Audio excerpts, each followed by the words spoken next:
pixkat erraza, baina, bueno. Hola. Hasieran ondo hasi baina gero bera indeu pixkat bigarrengo zetan eta hirugarrengoa jolazteu.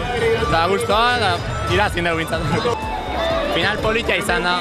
Hobetoa, 3 seteta, final bat izan da, jende asko onda.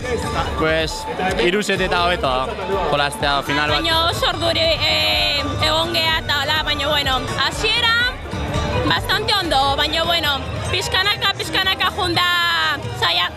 Baina kosta zaigua, ez da erreixa izan. Final batea iristea ez da erreixa. Bueno, baina hasieran normal junda. Ni adibidez ez de jokatzen volei playa, baina besteak egiten dute ekoa volei eta ez da berdina, baina bueno, molatzen dira. Egu ibiltzen ni adibidez ekuarreko naiz, eta ekuarren ibiltzeian ekuatoriano, voleien normalen ibiliten dira, orduan errexagoa ibiltzen dira hemen. Horregatik da, pixka errextasun gehiago bestekiko, baina bueno. Bai, polita da, baina bueno, arazoa da urduritasunaz, jende asko horren, pues urduri jartutzea, baina bueno, normala. Pintxo potea, da gero parranda pixkat ingo du, ospatzeko. Bai, hola izangoa.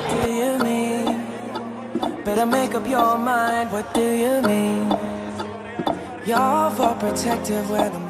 Hasieran pixkat hotza sartu eta gero horri buelta ematea kostaintza egu baino. Nik uste irabazio galdu gutxineko ala, hemen herriko plazan sortzen giroa inkreiblea izan da eta espero urte askotan hola jarraitza. Eta bide batez antolakuntza bai eskerrak eman ze honen atzetik daun lana ikeragarria da eta eskertzekoa.